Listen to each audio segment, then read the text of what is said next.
కేంద్రంలో హైటెక్ విజయం కోసం ఆరాటపడుతున్న నరేంద్ర మోడీ సర్కార్ బీజేపీ ఈసారి లోక్సభ ఎన్నికల్లో 400 స్థానాల్లో కాషాయపు జెండాను ఎగురవేయాలని లక్ష్యంగా పెట్టుకుంది.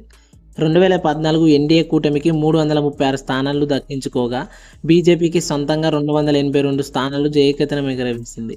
అదే 2019లో ఎన్డీఏ కూటమికి 353 సీట్లు రాగా అందులో బీజేపీ ఒంటరిగా 303 స్థానాలు సాధించింది.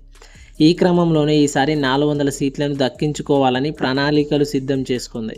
ఈ క్రమంలోనే ఒక కమిటీని కూడా ఏర్పాటు చేసింది.